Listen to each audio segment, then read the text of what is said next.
The question has been raised as to from whom this universe comes, in whom it rests, and to whom it goes. And the answer has been given that from freedom it comes, in bondage it rests and goes back into that freedom again. So, when we speak of man as no other man, that infinite being which is manifesting itself, we mean that only one very small part thereof is man. This body and this mind which we see are only one part of the whole, only one spot of the infinite being. This whole universe is only one speck of the infinite being, and all our laws, our bondages, our joys, and our sorrows, our happinesses, and our expectations are only within this small universe.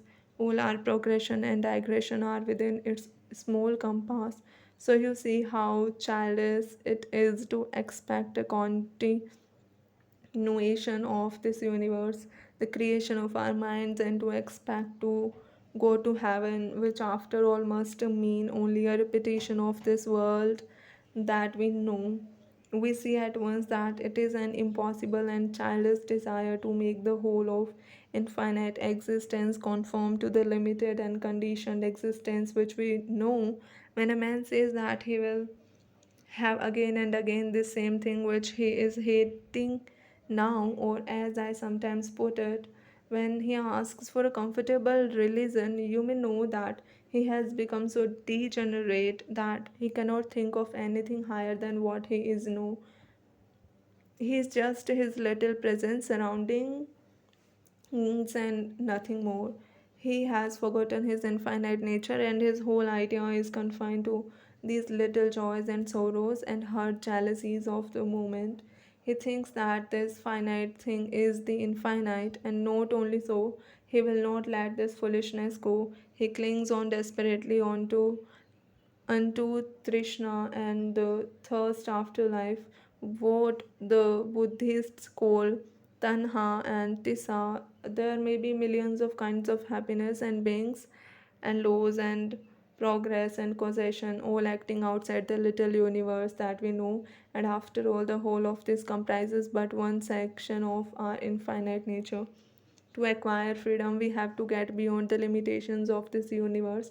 It cannot be found here, perfect equilibrium, or what the Christians call the peace that passeth all understanding, cannot be had in this universe, nor in heaven, nor in any place where our mind and thoughts can go, where the senses can feel, or which the imagination can conceive. No much place can give us that freedom, because all such places would be within our universe and it is limited by space, time, and causation. There may be places that are more ethereal than this earth of ours, where enjoyments may be keener, but even those places must be in the universe and therefore in bondage to law. So we have to go beyond, and real religion begins where this little universe ends. This little joys and sorrows and knowledge of things and there, and the reality begins. Until we give up the thirst after life, the strong attachment to this our transient conditioned existence, we have no hope of catching even a glimpse of that infinite freedom beyond. It is tends to reason then that there is only one way to attain to that freedom, which is the goal of all the noblest aspirations of mankind, and that is by giving up this little life, giving up this little universe, giving up this earth, giving up heaven, giving up the body, giving up the mind, giving up everything that is limited and conditioned. If we give up our attachment to this little universe of the senses or of the mind, we shall be free immediately. The only way to come out of bondage is to go beyond the limitations of law, to go beyond causation. But it is a most difficult thing to give up the clinging to this universe. If you ever attain to that, there are two ways to do that mentioned in our books. One is called the neti, note this. The other is called iti, this. The former is the negative and the latter is the positive way. The negative way is the most difficult.